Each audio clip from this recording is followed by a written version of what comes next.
George was the bane of her existence. He was forever teasing her about wearing dresses and not being able to climb trees without showing everyone her drawers, forever telling her that she was just a girl. "Why aren't you inside with the others?" she asked, jerking a nod toward the sprawling brick house on the hill. "Oh, they're all talking about old Boney again, and nothing interesting like preparing for battle or sending in the regiment. No," he said with the same exhausted roll of his eyes that he often gave to her. "They're only talking about his wedding, a marriage alliance, they call it, to that Austrian lady and the ramifications it'll have for England. And it's all so boring that I decided to walk home." He bent down, a hank of straight brown hair falling over his brow as he snatched a rock from the ground. Tossing it in the air a few times, he caught it handily with a muffled slap into his fist. But he grew bored with this too, and reared back to launch the stone in an arcing path over the wrought-iron fence. "What's a ramification?" she asked, wondering if that was the reason he'd come to the graveyard instead of going back to his own house. "Everyone knows what a ramification is," he said with a mocking smirk. "It's what happens when you do something bad and your tutor makes you write out sentences. It means that marriages are bad too. And so are the little girls who like to play pretend and hold weddings in the garden and dress up their dolls like brides." She hated the way he snickered at her. Hiking up her chin, she set her hands on her hips and said, "Weddings are romantic, not bad. You don't know any better because you're just a boy. Just an orphan boy." The instant his brown gaze flashed to hers, she wished she could take it back. She didn't know why she always taunted him in return. It only inspired him to say the meanest things. He liked to tell her that her eyes were the yellow of tree sap or dead leaves in mud puddles, and that her hair was the colour of fresh horse dung. She waited for him to say something horrible. "Well, you're an orphan now, too," he said, but his words weren't spiteful.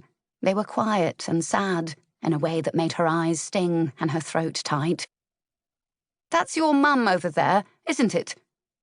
Her gaze followed his gesture to the headstone beside her father's yawning grave, where the name Elodie Parrish was chiselled into an arch of white marble.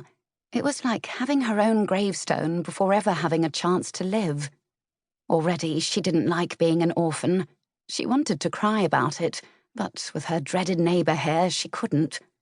Tears clogged her throat, gripping like nettles into her flesh as she swallowed, but she stubbornly held them back.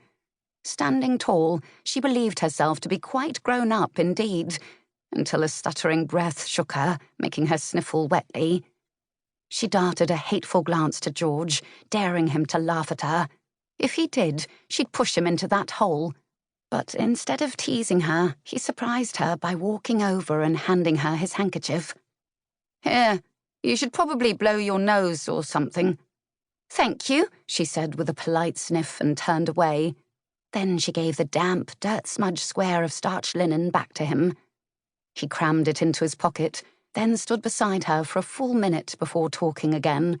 And there was something almost comforting about having him near, but she'd never tell him that. "So why are you still in the graveyard?" he asked. "Are you waiting for something to happen?" She slid a wary glance his way, wondering how he could know such a thing. "What would make you say that?"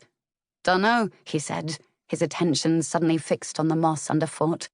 He scuffed the toe of his shoe against it, flipping it over to expose the worm-like tangle of milky roots beneath. "When my father died, I thought for sure he wasn't inside the coffin. I mean, what man goes off on a little hunt and never comes back? Besides, they wouldn't let me see him, and since he was always the kind to pop out from around corners for a scare and a laugh, I waited. Figured you were doing the same." Again he shrugged, but his shoulders seemed broader now, worldly even, fitting smartly into the seams of his coat. She blinked and stared at the bane of her existence, as if seeing him for the first time. "I am waiting," she admitted with whispered trust. "For Papa to cough. He often holds his breath forever, but he always comes out of it." To her surprise, George did not laugh at her. In fact, he appeared thoughtful as he stared toward the grave. "What's his